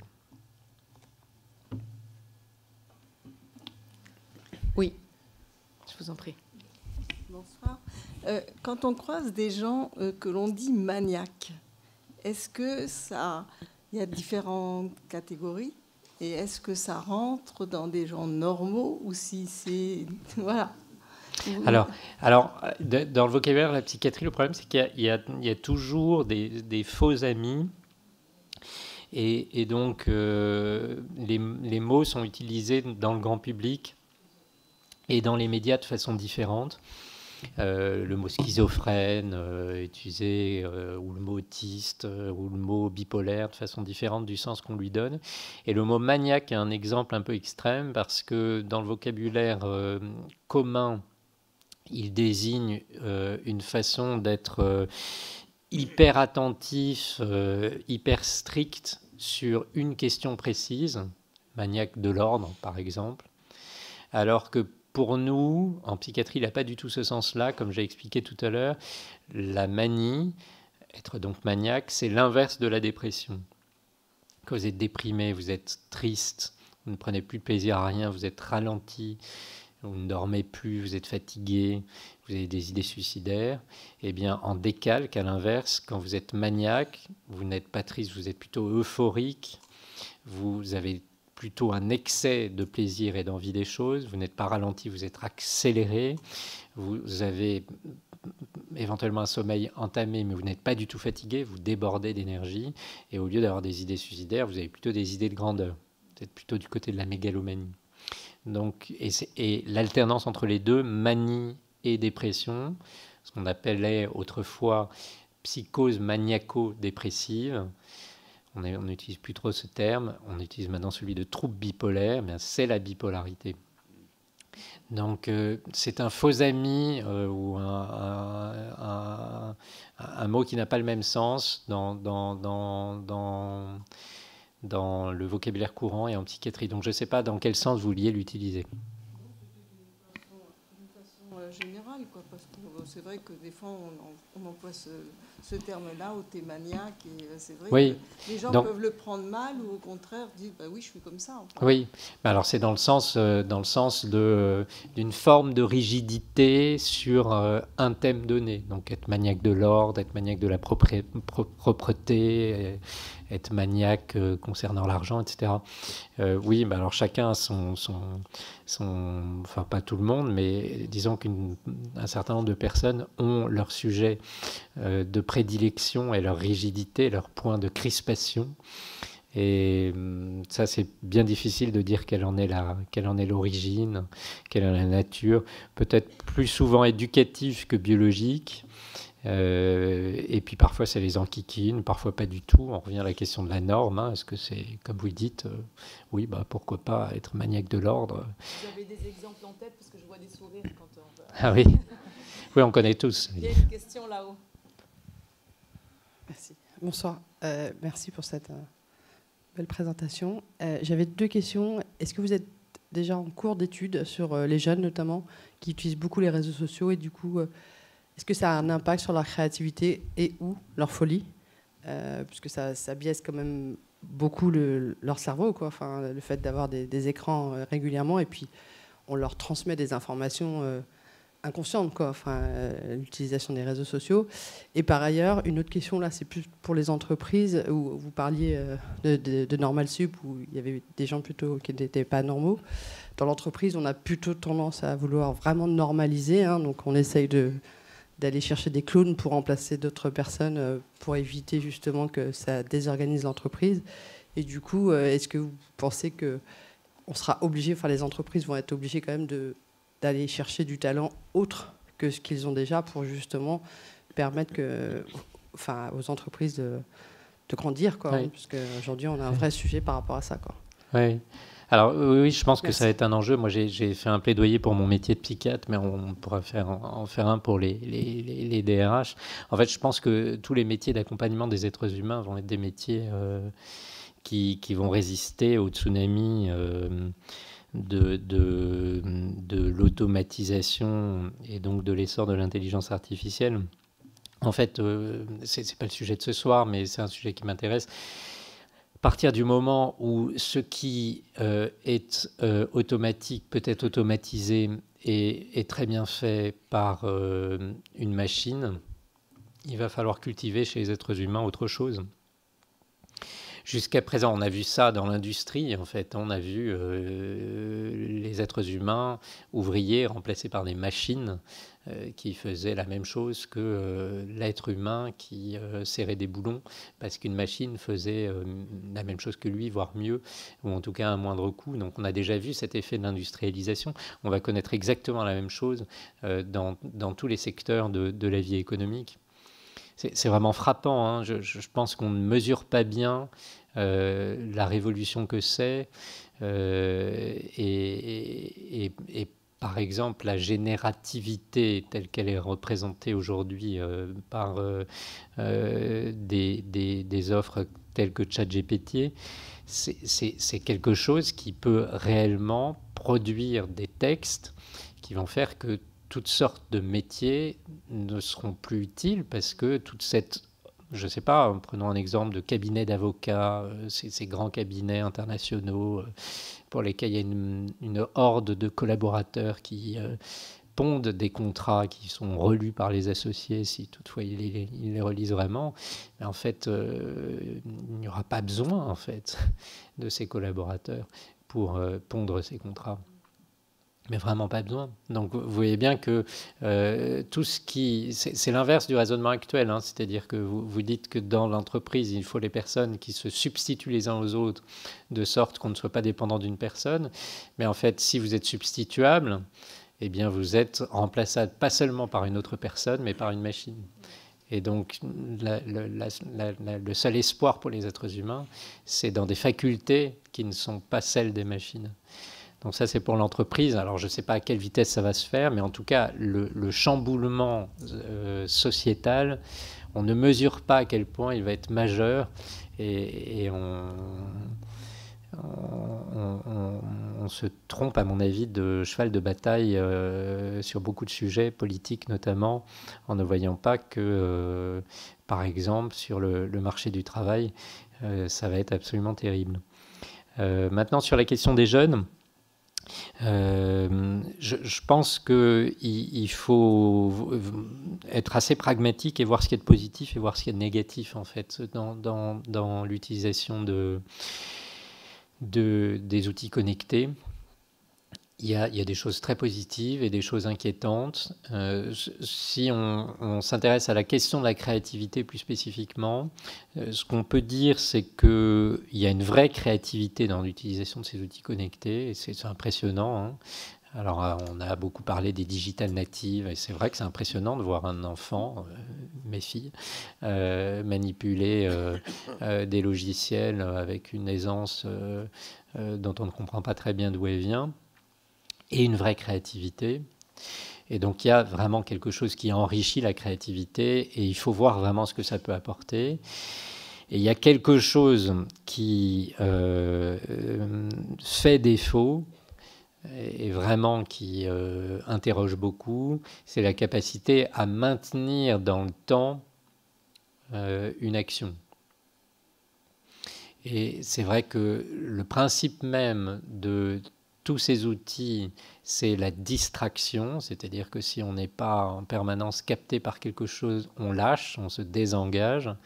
Or, on ne peut pas écrire un poème qui sera digne des fleurs du mal en 7 secondes, qui est le temps qu'on peut consacrer avant de zapper sur un média social.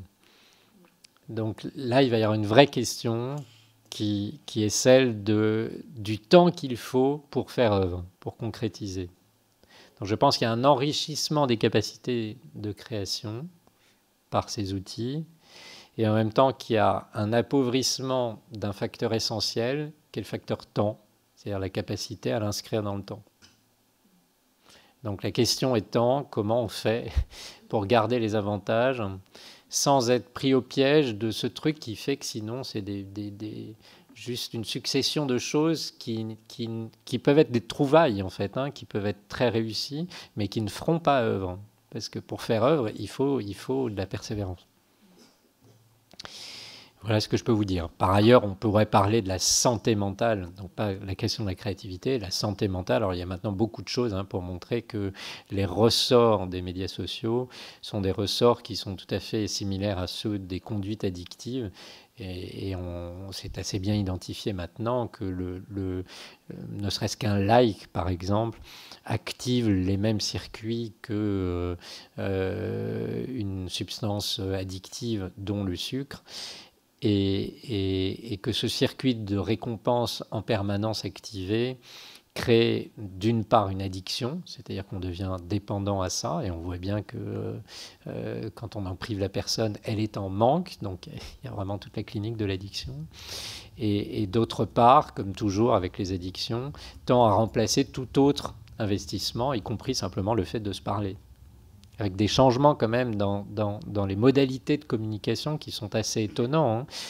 Je ne sais pas si vous avez suivi ça, mais sur des choses assez simples, par exemple, ne serait-ce que le fait d'échanger par téléphone. Les jeunes ne se parlent plus par téléphone, en fait. Hein. Il n'y a plus de conversation par téléphone, c'est uniquement par texto.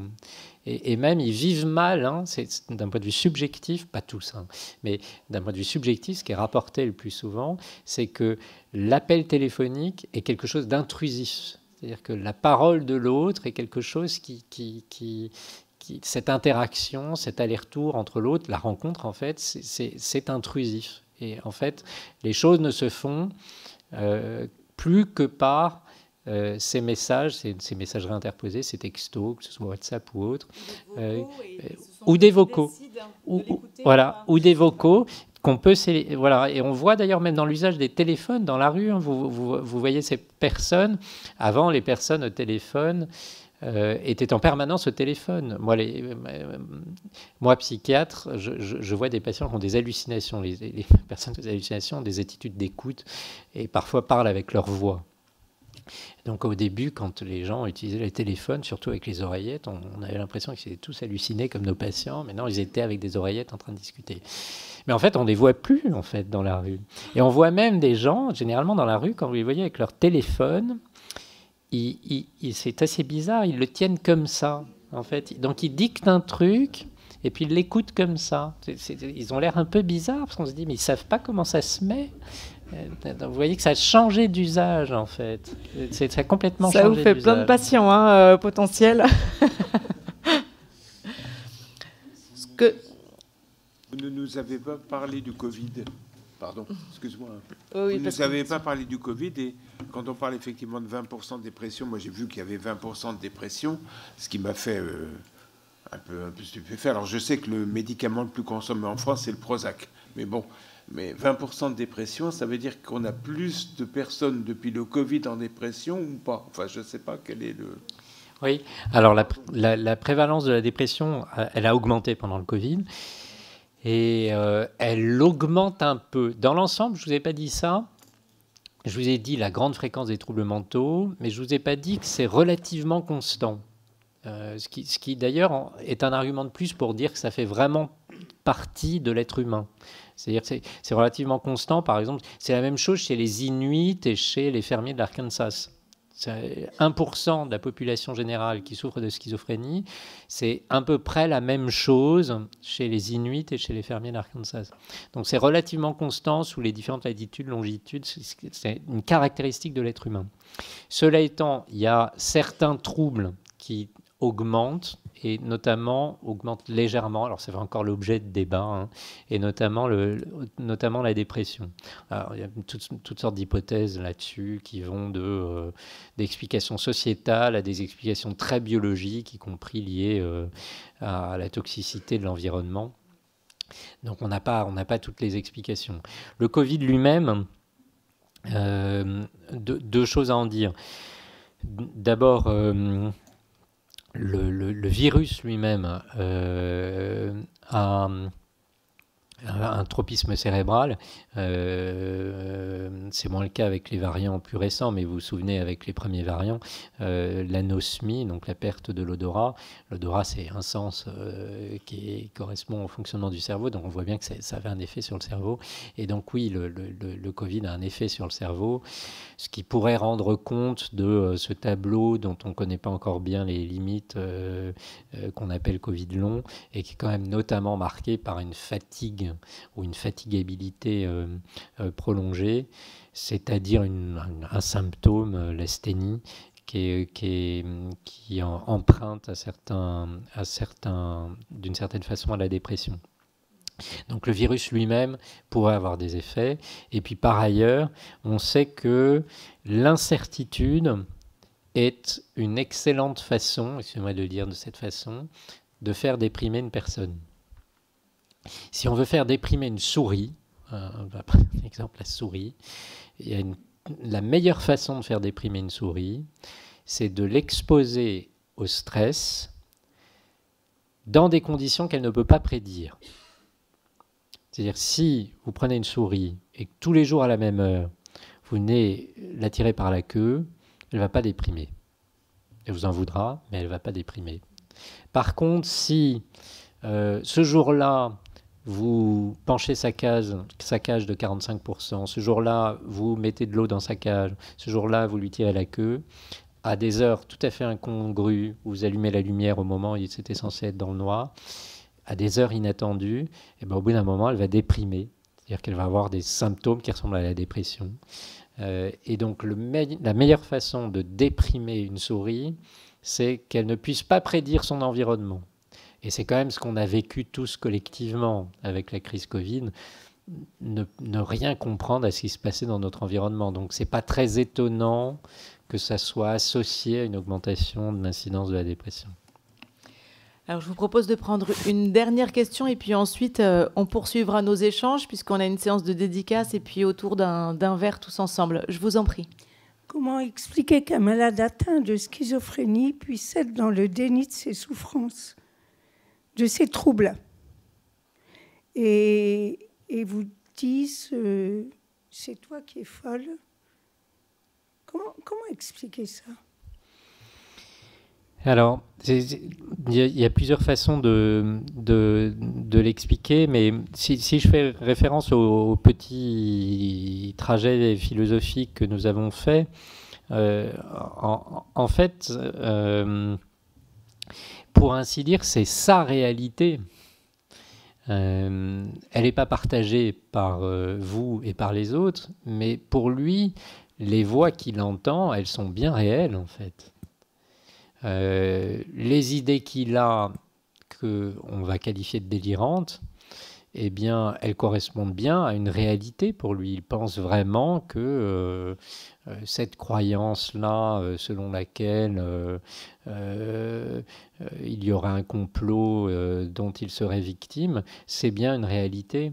C'est pas, quand je disais tout à l'heure prendre des vessies pour des lanternes, ben en fait c'est exactement ce qui se passe hein, quand une personne a des hallucinations, elle fait pas la différence entre la réalité de la voix qui est la mienne et celle qu'elle entend, qui lui dit des insultes, qui lui dit de faire telle ou telle chose, qui l'envahit et qui se superpose à la mienne de voix. Je vous ai dit tout à l'heure qu'il lui arrive même de discuter avec cette voix tellement elle est réelle pour lui. Donc à partir du moment où c'est sa réalité, bah c'est pas étonnant en fait que quand vous lui dites bah non c'est pas vrai, ils vous disent bah c'est comme saint Thomas, il le voit, donc c'est bien la réalité et donc il peut pas comprendre votre propos. Alors, être fou, ça n'est pas être bête.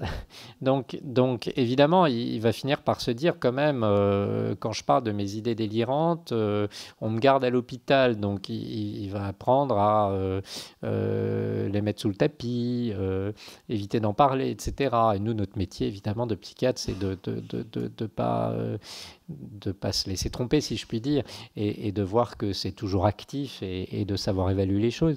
Mais en fait, pour lui, c'est très très difficile, et c'est terrible d'ailleurs, parce que ça veut dire que d'une certaine façon, il est isolé du reste du monde par cette réalité-là qui s'impose à lui.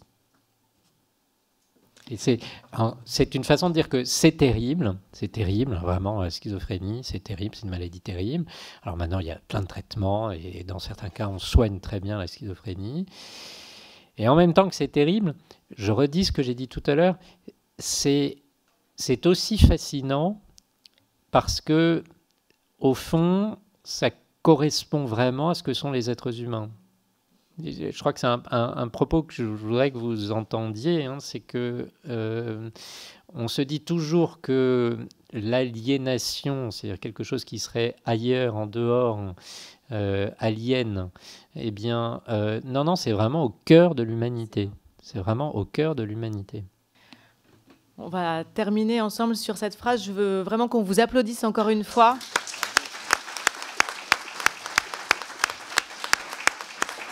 Merci beaucoup. Et on se retrouve là-haut tous ensemble. Merci beaucoup à tous.